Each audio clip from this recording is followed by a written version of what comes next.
Okay, good afternoon, students. So today we will be starting a new chapter. That means chapter number 17. Chapter number 17. And the name of the topic is forest.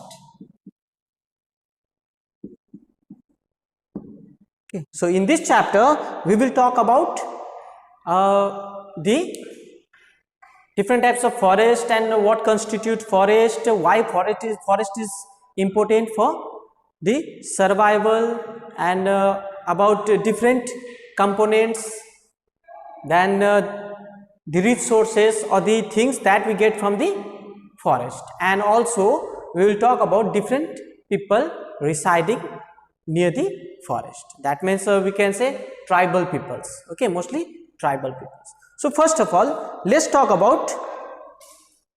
discuss about what do you mean by forest. Okay, so forest is a place, okay, it is a place where natural habitats are found. Natural habitats are found.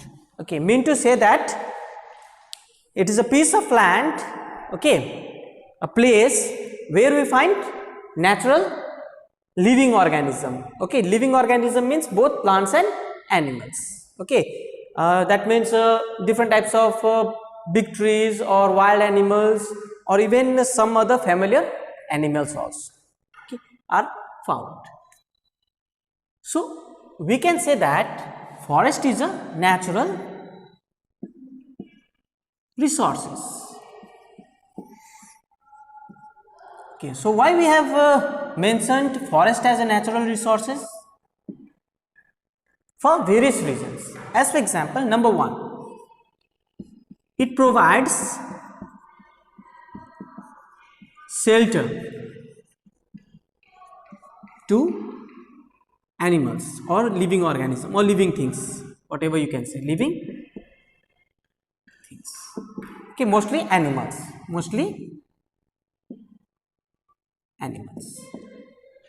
Number one, it provides basic needs. Okay, basic needs like food, then we can say water also, okay, and we will look in third point. Okay, it provides basic needs like food and water both for the wild animals as well as for the people residing nearby. Okay, third one, other valuable products like timber, medicine, okay, then we can say commercial values, okay, or we can say the forest products, okay, other forest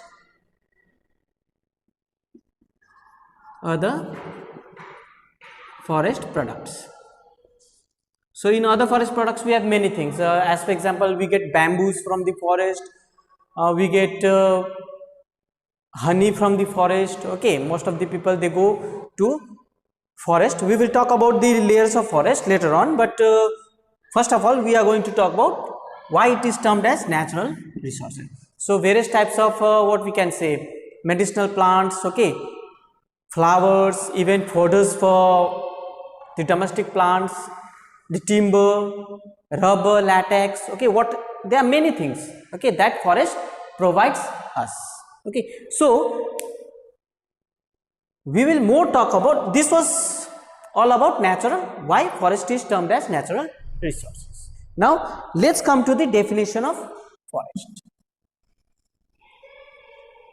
For this, that means for natural resources, its uses we will talk later also, okay, as we go through the chapter. Now let's talk about more about forest. So the first point is a densely covered with various types of herbs, means various types of plants and various types of vegetation.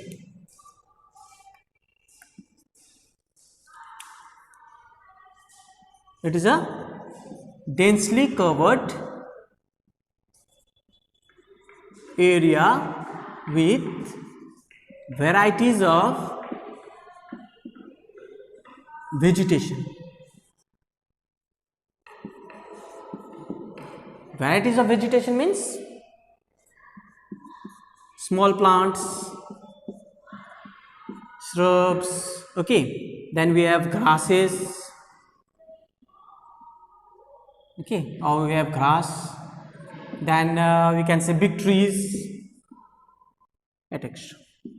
Means when the word forest, when we hear the word forest, what we think? We think that it is a very dense, okay, and trees or wild animals resides there, okay. So it is a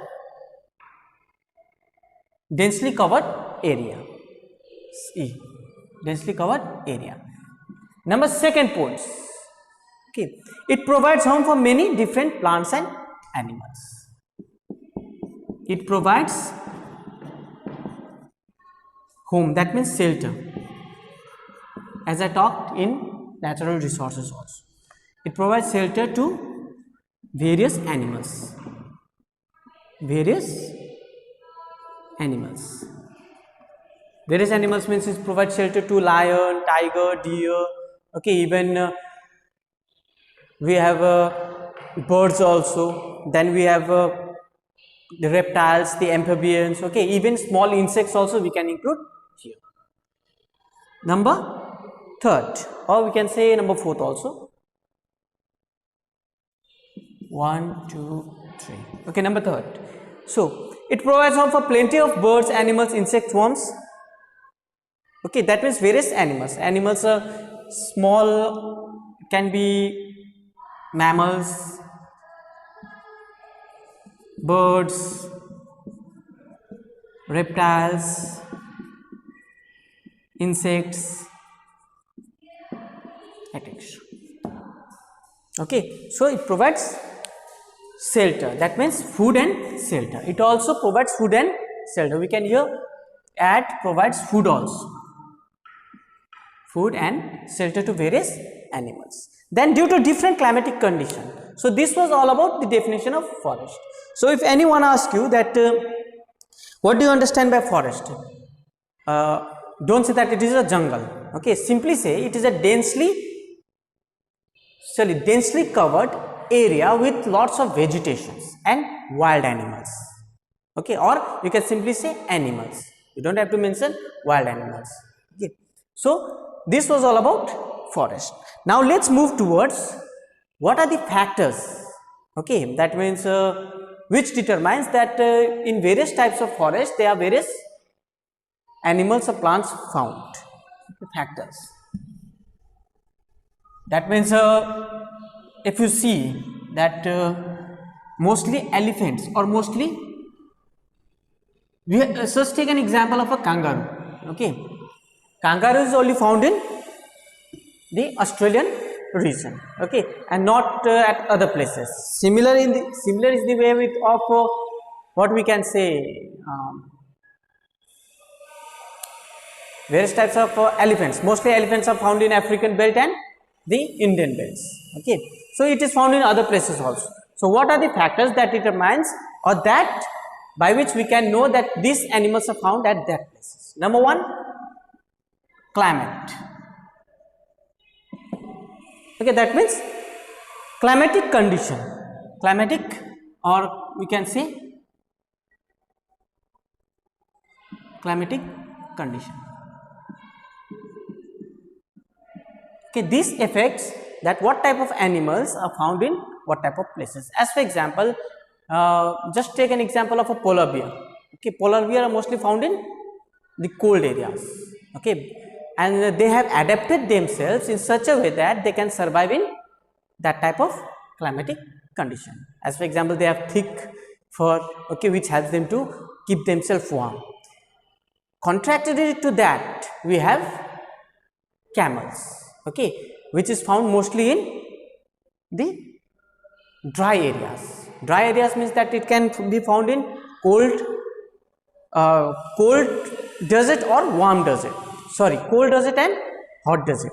Okay, that's why we can see that mostly camels are also found in the Ladakh region or the Gobi desert. Okay, these are all cold deserts. Okay, so climatic condition also affect the types of animals that are found in the forest. Then the types of animals also differ from forest to forest.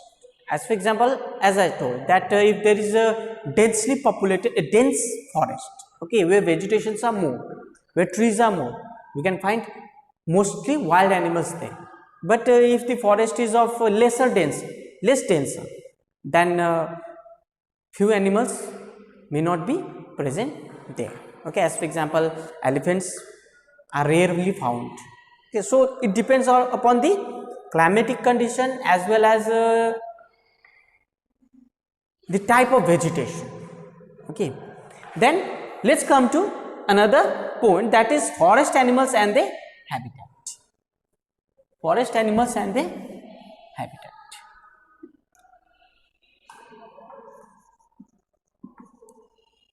Animals and their habitat. As we discussed about polar bear and what we can say, camel.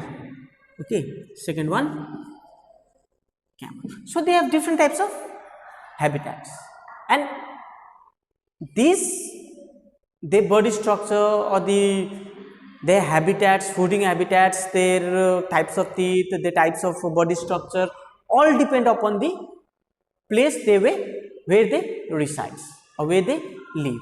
As for example, if we send polar bear to a hotter place or a warmer place, what will happen? Obviously, they can't survive. Why they can't survive?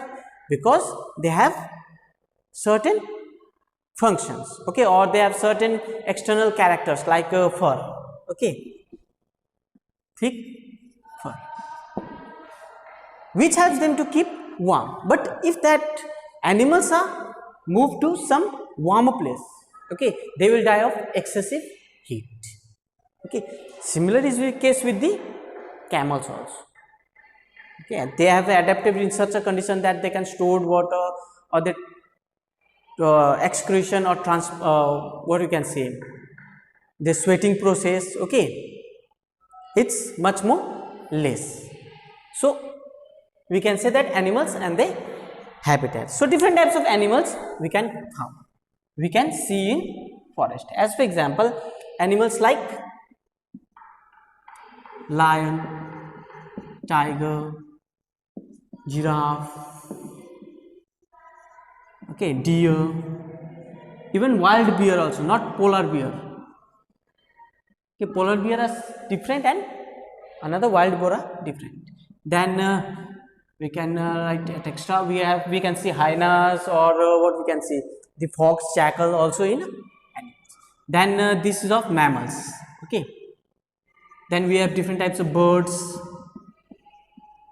Okay, that are mostly arboreal animals or aerial animals. Okay. Then monkeys. Then we can see crocodiles where there is water. As for example, in forest, it's not that only there is land. It can be some small lakes or ponds may be there. Okay, and various types of reptiles or amphibians can be found at that places. Then we have various insects, crocodiles, snakes, okay, frogs. Then we have various types of insects and what we can say, or small animals, smaller animals we can include rats. Okay, we can find rats, it's not that rats can be only found in the domesticated region. Okay, it can be found in habitat also, that means forest. So let's talk about importance of forest now. Okay. So what do you mean by importance of forest? So same as in the beginning, what I talked about, importance. Why it is very much important. So we will talk one by one. Number one, purify the air and controls air pollution. Purify air and controls pollution. So as we all know that we have 21% of oxygen, okay, then 70 or 75% of nitrogen in the air, okay, and rest we have almost you can say we can add here 20 to 25, okay, 20 to 25, we can add here 75 to 78%, okay. We can't say that we can't conclude its exact figure because it changes fractionally according to its place. Then we can say 1 to 2% of carbon dioxide or other gases, CO2, water vapor and other gases. So in the composition of the air, that means this is composition of air, okay. So composition of air in the atmosphere is almost 20 to 25% of oxygen, 75 to 78% of nitrogen. I am taking just taking an approx value, okay, 1 to 2% carbon dioxide. So as we all know, in forest we have both plants and animals, okay, and in respiration process, in the process of respiration, plants release oxygen, okay, and take in carbon dioxide. Opposite is the case with animals. Animals while respiration, okay, they release carbon dioxide and take in oxygen. So this helps to maintain the balance of air in the atmosphere, okay, and it also this also helps in regulating the atmospheric temperature. Atmospheric temperature of the earth. As for example, if there is no plants or say something that the amount of plant or the quantity of the plant, not quality, quantity of the plant or the trees decreases, what will happen? The flow of oxygen or the amount of oxygen is also reduced, and in that case the consumption of carbon dioxide will also reduce. That means carbon dioxide will not be consumed by plants, as said that if plant is reduced to half, okay, so amount of carbon dioxide is also not consumed by plants. So what will happen? There will be an increase in temperature, increase in atmospheric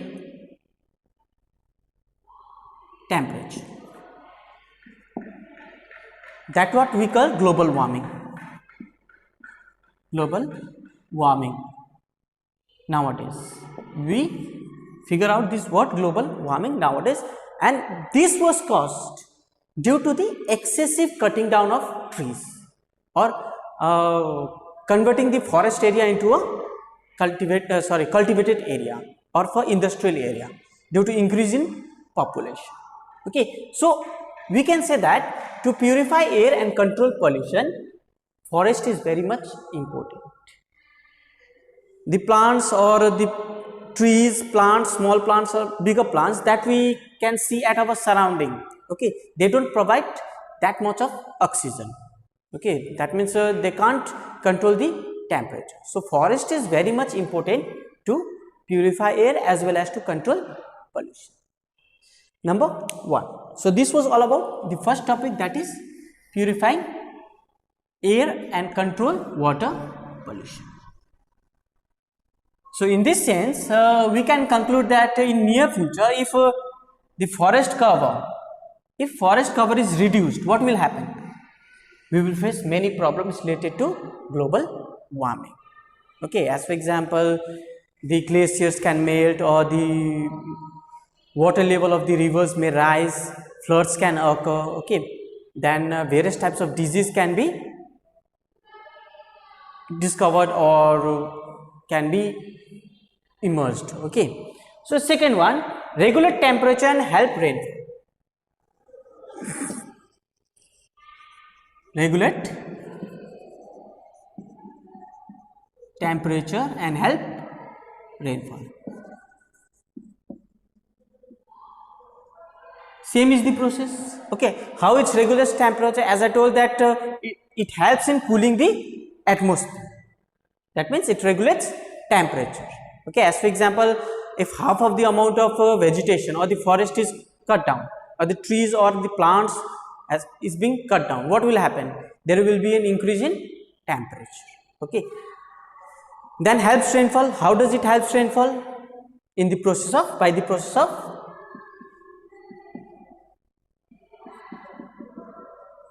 transpiration.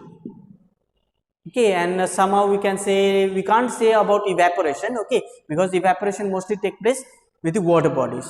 We can say transpiration, and due to this only, due to transpiration only, the temperature is regulated. Third one, helps in replacing groundwater through seepage of rainwater. That means in forest area, as we know that the amount of rainfall is much more higher.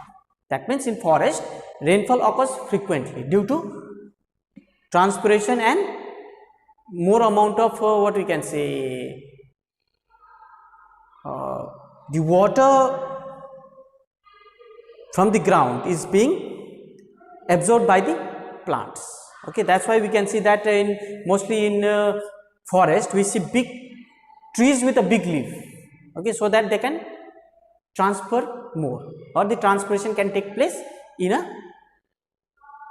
large amount. Okay, third was already finished. Then another point. Okay, we will not write numbers, we will write about few points. Okay, we will talk about few points. Then comes prevent soil erosion and maintain fertility of soil. Prevents soil erosion. How does it prevent soil erosion? Because it captures the soil with the roots. Okay, and helps in preventing erosion. And one more thing, it was mentioned that fertility of the soil, to maintain fertility. Okay, fertility of the soil means the soils will be rich in minerals. Okay, due to transportation of, or what we can say, due to absorption of water through the roots. Okay, then comes control floods and prevent floods. That is the simple thing. Okay, it controls floods. That means when there is a heavy rainfall, or when glacier is melted and the amount of waters in the rivers increases. Okay, if there is a tree, that means it can control the washed away, or it can control the washing away of the soils that are on the bank of the rivers. Okay, then provides habitat to variety of plants, animals and insects. Provides habitats. That means, habitat means, sorry, I'll write here only. Provides habitats to animals. Habitat means food and shelter, even favorable